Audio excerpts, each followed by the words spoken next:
बऱ्याच वेळा असं होतं की आपल्याला एखादी व्यक्ती आवडते, पण त्या व्यक्तीशी बोलायचं कसं किंवा कम्युनिकेट कसं करायचं, फिलिंग सांगायच्या कशा आणि प्रॉपर वे मध्ये बॉन्ड कसा क्रिएट करायचा हेच आपल्याला समजत नाही.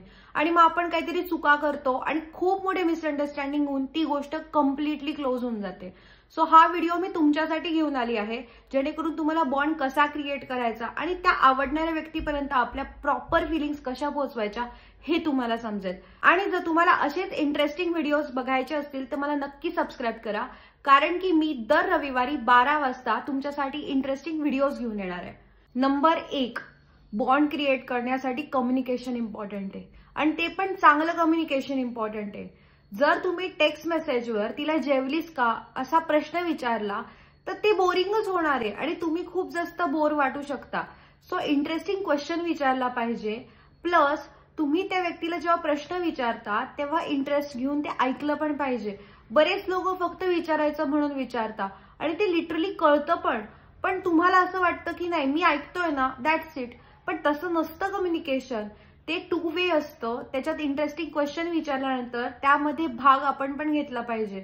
किंवा बरेच लोक फक्त स्वतःबद्दलच बोलत राहतात. जर आपल्याला समोरच्याला समजून घ्यायचंय, समोरच्याला ओपन अप करायचंय, समोरच्याची फ्रेंडशिप वाढवायची आहे, तर आपण फक्त आपल्याबद्दलच सांगत राहिलो, आपण किती मोठे आहोत आणि आपण त्या व्यक्तीला इम्प्रेस करायच्या फंदात पडलो तर कम्युनिकेशन कसं काय होईल.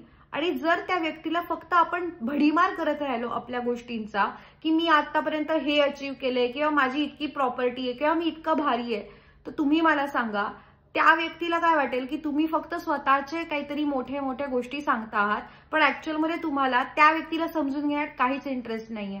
आणि हा खूप मोठा रेड फ्लॅग आहे, कारण मुलींना आपल्याला समजून घेणारा व्यक्ती आवडतो. असं नुसतंच फक्त आपलं ऐकून घेणारा किंवा स्वतः किती ग्रेट आहे हे सांगणारा व्यक्ती नाही आवडत. त्याच्यासाठी कम्युनिकेट करणं गरजेचं आहे आणि ते तुम्ही जेव्हा चांगल्या पद्धतीने कराल त्यावेळेस ती व्यक्तीला तुम्ही चांगले वाटू शकता, त्यावेळेस ते तुमच्याशी बोलण्यासाठी तयार होऊ शकते. नंबर 2, ते म्हणजे जेन्युइन राहणं. बऱ्याच वेळा लोक फक्त त्यांच्याबद्दल सांगत राहतात आणि ते जेन्युइन नाही राहत. ते फेक कुठेतरी प्रिटेंड करतात, ते जे नाहीये ते दाखवतात फक्त त्या व्यक्तीला मिळवण्यासाठी. पण मला तुम्ही एक गोष्ट सांगा, हे किती काळ टिकणार आहे. ही गोष्ट कधी ना कधी वर येणार आहे आणि जेव्हा ती गोष्ट पुढे येईल त्यावेळेस ती व्यक्ती तुम्हाला सोडूनच जाणार आहे. सो इट्स बेटर की तुम्ही जे आहात तेच प्रेझेंट करा. कारण की जेव्हा आपण असं प्रिटेंड करतो, फेक काहीतरी वागतो, काहीतरी वेगळी पर्सनॅलिटी घेऊन जातो, त्यावेळेस ते इझिली कळतं. कारण जेन्युइननेसला एक काहीतरी स्पार्क असतो, कारण जेन्युइननेस लगेच ओळखला जातो. पण आपल्याला असं वाटतं की नाही, मी जेन्युइनली जर तिच्या समोर गेलो, मी जे खरं आहे तसा गेलो तर ती व्यक्ती मला ऍक्सेप्ट करेल का. तर तसं नाहीये. तुम्ही जसे आहात तसेच ऍक्सेप्ट करा. कारण जर त्या व्यक्तीला तुमच्यावर प्रेम करायचं असेल तर ती एनिवे करणार आहे. कारण प्रत्येकच माणसामध्ये काहीतरी चांगल्या गुण असतात, तसेच वाईट पण गुण असतात. पण जर तुम्ही ते वाईट गुण फक्त हाईड केले आणि फक्त चांगलेच गुण दाखवले तर ते क्लिअरली समजतं. ते अशी कोणतीच व्यक्ती नाहीये की जिच्यामध्ये फक्त प्लस पॉइंट्स आहे. सो तुम्ही जेवढ्या जेन्युइनली स्वतःला प्रेझेंट कराल, जे खरं आहे ते सांगाल, जास्त खोटं बोलणार नाही. इनफॅक्ट खोटंच बोलू नका, कारण की ते रिलेशन पुढे जर न्यायचं असेल ना तर खोटं बोलणं हे प्रचंड मोठा रेड फ्लॅग आहे. कारण खोटं एकदा जर तुम्ही बोललात ना तर तुमच्यावर विश्वास परत बसणार नाही आणि त्या गोष्टी खूप जास्त मेसअप होऊ शकतात. सो इट्स बेटर की खरं बोलूनच त्या व्यक्तीचं मन जिंका. नंबर 3, ते म्हणजे रिस्पेक्ट देणं. फक्त रिस्पेक्ट हा फक्त माझा रिस्पेक्ट आहे, मी तुझी केअर करतो किंवा करते ह्याच्यावर नसतो. रिस्पेक्ट देणं म्हणजे त्या व्यक्तीच्या मतांचा रिस्पेक्ट करणं, तिचे जे काही ओपिनियन्स असते त्याचा रिस्पेक्ट करणं. प्लस जर तुम्ही भेटत असाल तर तुम्ही सराउंडिंगशी कसे वागतात याबद्दल पण ती व्यक्ती ऑब्झर्व करत असते. सो जर तुम्ही एखाद्या कॅफेमध्ये भेटाल तर तुम्ही बाकीच्या लोकांशी कसं बोलताय, त्या स्टाफशी कसं बोलताय, त्यांना रिस्पेक्ट देताय का, त्या छोट्या छोट्या गोष्टी आहे ना ती ऑब्झर्व करते आणि त्यानुसारच तुमची पर्सनॅलिटी कशी आहे हे समजतं.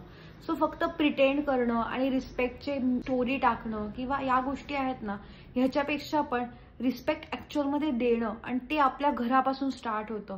आपण आपल्या घरच्यांशी कसं वागतो, आपण फ्रेंड्समध्ये कसे असतो, आपण बाहेरच्या लोकांशी कसे वागतो, इनफॅक्ट आपण अननोन लोकांशी कसं वागतो, मुलींकडे कसं बघतो, हे सगळे फॅक्टर्सने आपली पर्सनॅलिटी कशी आहे हे समजतं.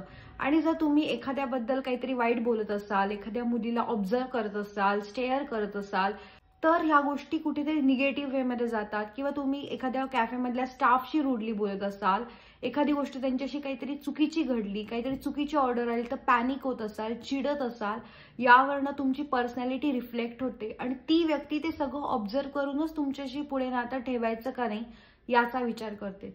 सो या गोष्टी या पर्सनॅलिटीच्या आहेत. तुम्ही जेव्हा पर्सनॅलिटी डेव्हलप कराल त्यावेळेस त्या व्यक्तीला तुम्ही चांगले वाटू शकता.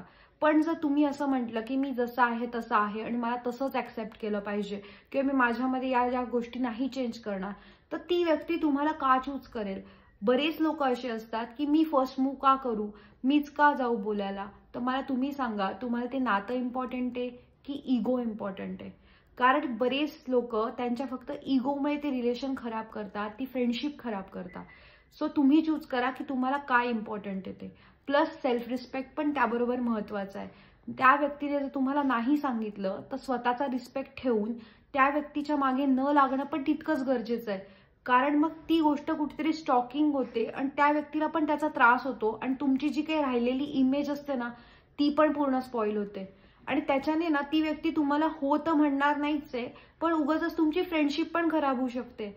सो प्युअर जर फ्रेंडशिपच असेल आणि त्या व्यक्तीने जर नाही म्हटलं तर ते पचवा आणि ती फ्रेंडशिप चांगली ठेवा. उगाचच त्या व्यक्तीला सतत मेसेज करून, कॉल करून किंवा तू नाही मिळाली तर मी हे करेल ते करेल अशा धमक्या देऊन तुम्ही तुमची पर्सनॅलिटी खराब करता आहात. आणि ह्या टिप्स जर तुम्ही पाळल्या तर तुम्हाला ती आवडणारी व्यक्ती नक्की हो म्हणू शकते.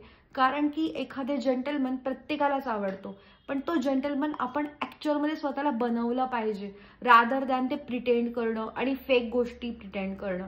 कारण फेकनेस हा इझिली समजतो. आणि जर तुम्हाला हा व्हिडिओ आवडला असेल प्लस तो हेल्पफुल वाटत असेल तर तुम्ही नक्की लाईक करा, सबस्क्राईब करा आणि शेअर करा तुमच्या मित्रांना ज्यांना हे ऐकायची गरज आहे. कारण ह्या व्हिडिओमुळे मला काहीच पैसे मिळणार नाहीये, पण मला एक काहीतरी इन्फॉर्मेटिव्ह, काहीतरी प्रोडक्टिव्ह इन्फॉर्मेशन दिल्याचं समाधान असेल.